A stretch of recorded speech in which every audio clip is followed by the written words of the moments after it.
नमस्कार, आप देख रहे हैं टीएफटी इंडिया। मैं हूं आपके साथ तकी कुमारी। अखिलेश के बयान पर भड़की नीतीश की जेडीयू, किया है पलटवार। जाने क्या कहा।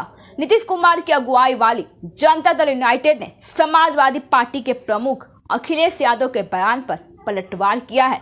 अखिलेश ने बिहार के मुख्यमंत्री नीतीश कुमार को राष्ट्रीय जनतांत्रिक गठबंधन से अलग हो जाने की नसीहत दी थी। इस पर जेडीयू ने समाजवादी पार्टी सपा के अध्यक्ष अखिलेश यादव पर पलटवार किया और परिवारवाद को लेकर उन पर निशाना साधा है। जदयू ने कहा है कि समाजवादी विचारक जयप्रकाश नारायण ने जिन जीवन मूल्यों को अपनाया है और अगर अखिलेश यादव ने उसका लेस मात्र भी अपनाया होता तो समाजवादी पार्टी पर एक परिवार का संपूर्ण आधिपत्य नहीं होता। एनडीए सरकार से समर्थन वापस लेने का आग्रह। इससे पहले अखिलेश यादव ने लखनऊ में जयप्रकाश नारायण की जयंती पर श्रद्धांजलि देने से समाजवादियों को रोके जाने का आरोप लगाया था और बिहार के मुख्यमंत्री से भारतीय जनता पार्टी भाजपा नीति एनडीए सरकार से समर्थन वापस लेने का आग्रह किया था। यादव बृहस्पतिवार रात जयप्रकाश नारायण अंतर्राष्ट्रीय केंद्र पहुंचे थे और प्रवेश रोकने के लिए टीम की चादरों से मुख्य द्वार बंद करने पर योगी आदित्यनाथ के नेतृत्व वाली भाजपा सरकार की आलोचना की थी।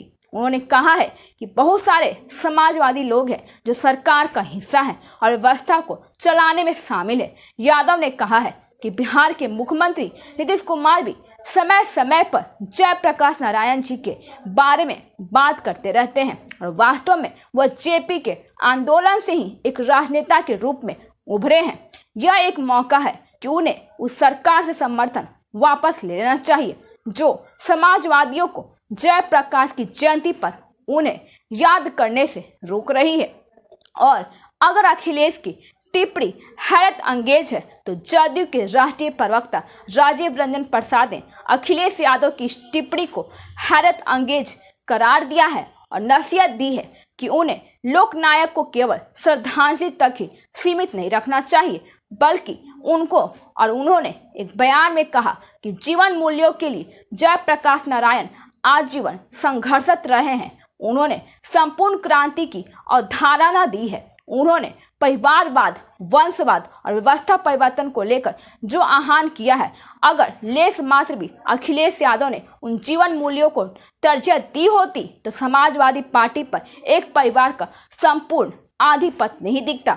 संकीर्ण राजनीति का आरोप है और राजीवन रंजन प्रसाद ने अखिलेश यादव पर जेपी की जयंती के दिन संकीर्ण राजनीति करने का आरोप लगाया है और कहा है कि जहां तक श्रद्धांजलि में रोके जाने का सवाल है तो उन्हें आधी रात के बजाय जयंती के दिन का चयन करना चाहिए था। उन्होंने कहा कि ऐसे महामानव की स्मृति में जब भी कोई दिवस आयोजित किए जाते हैं तो जनता ऐसी ही संकीर्ण राजनीति पसंद नहीं करती है। बिहार में हिंदुओं को एकजुट करेंगे गिरिराज सिंह। 18 अक्टूबर से हिंदू स्वाभिमान यात्रा, बोले बटेंगे तो कटेंगे। बिहार में हिंदुओं को एकजुट करने के लिए केंद्रीय मंत्री बेगूसराय से सांसद गिरिराज सिंह 18 अक्टूबर से हिंदू स्वाभिमान यात्रा निकालने जा रहे हैं जिसका मकसद हिंदुओं को संगठित करने का है और यात्रा के पहले चरण की शुरुआत भागलपुर से होगी। संगठित हिंदू सशक्त हिंदू यात्रा का नारा है। इस यात्रा में सभी हिंदूवादी संगठन शामिल हो रहे हैं और बांग्लादेश में हिंदुओं के साथ हुए अत्याचार और देश में भी ऐसी गतिविधियों की आशंकाओं के मद्देनजर से ये यात्रा निकाली जा रही है। इस दौरान केंद्रीय मंत्री गिरिराज सिंह ने कहा है कि बांग्लादेश में रह रहे हिंदुओं पर जो अत्याचार हो रहे हैं वो अब हिंदुस्तान बर्दाश्त नहीं करेगा।